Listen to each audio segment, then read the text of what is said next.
حضرت معاذ بن جبل جا رہے سن یمن جو حضور نے انہوں حاکم بنا کے گورنر بنا کے بھیجا یمن دا. فرمانے رستے چ ایک شیر آ گیا تو شیر جدو میرے سامنے آیا تو میں انہوں کیا ہو جاندا؟ انہوں نے کہا کون ہو؟ فرمایا میں رسول اللہ دا حاکم بن کے جا رہا.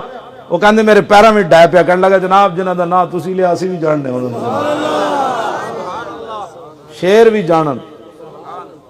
تے ہرنی ایک پھسی ہوئی سی. ہرنی میرے آقا جنگل جو گزرے نا تے ہرنی پھسی ہوئی. تو انہیں حضور نے کیا یا رسول اللہ. حضور نے ویکھا ادھر ادھر بندہ کوئی نہیں.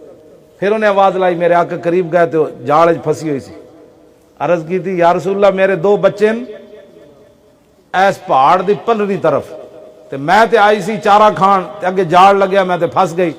حضور نے فرمایا کیا چاہتی ہو؟ حضور مجھے رہا کر دیں میں آ جاؤں گی. ہن جڑے درود شریف نہیں نہ پڑھتے انہاں واسطے اس ہرنی گل کے کیتی.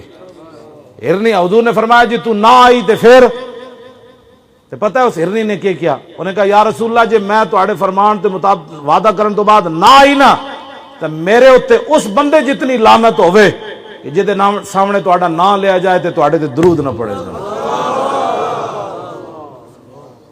ہرنی بھی لعنت پا گئی انہاں تے جے حضور دا نام آوے تے جتیاں چک کے مسیتیوں نس پوندے.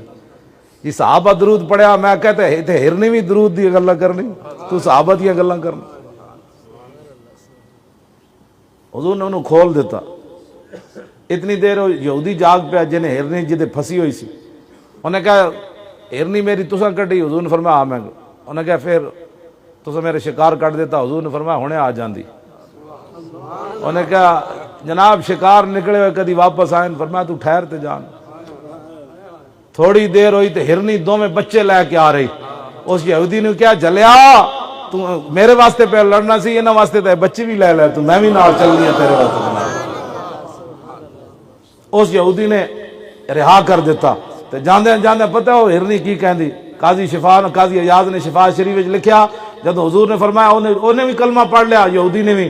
تے حضور نے فرمایا چل تو رہا ہے. تے جاندے جاندے کہندی سی میں گواہی دینی ہے تسی اللہ دے رسول ہو. میں گواہی دینی ہے میں گواہی دینی ہے تسی اللہ دے رسول. ہاں نستی بھی نال جاندی سی نال کلمہ بھی پڑھتی جاندی سی. ہرنیاں بھی یار اود پہاڑ ہوتے رسول اللہ چڑھے تے فرجف بہم اود پہاڑ انج ہلیا. تے حضور اود پہاڑ نو ویکھ کے فرماندے سن ھذا جبل یحبنا ونحبہ. فرمایا یہ اود پہاڑ ایسا ہے جو ہم سے پیار کرتا ہے ہم اس سے پیار کرتے ہیں. پتھر بھی ایتھے پیار کرن تے تسی فتوی پوچھ کے حضور نال پیار کرنا. انگوٹھے چومنے جائز ہے کہ نہیں؟ چلے آؤ جڑے صحابہ حضور دا پیشاب پی گئے سن انہاں انگوٹھے نہیں سن چومنے. آج مولوی ملوانے جن کے پاس 5-5 فٹ سے مولویوں سے بدبو آتی ہے انہاں مولویاں دسنا ہے مقام رسول کیا ہے. ہاں مقام رسول تے حشر کو ہوگا یہ معلوم کہ جیتا کون اور ہارا کون. اے علماء تو مراد علماء اہل سنت نہیں. یہ تے حضور دیاں بلبلاں جنہاں دے منہ مولویاں دے منہ 5-5 فٹ دیاں بدبو آون. میں انس بن مالک کو پوچھا انہاں 10 سال حضور دی خدمت کیتی. میں آکھیا جناب تسی حضور دی 10 سال خدمت کیتی حضور نو پسینہ بھی آیا ہونا دسو حضور دا پسینہ کیوں جے سی؟ تے حضرت انس بن مالک کہندے ولا شممتو مسکن قطو ولا عطرن وفی روایت امبرن کان اطیب من عرق رسول اللہ.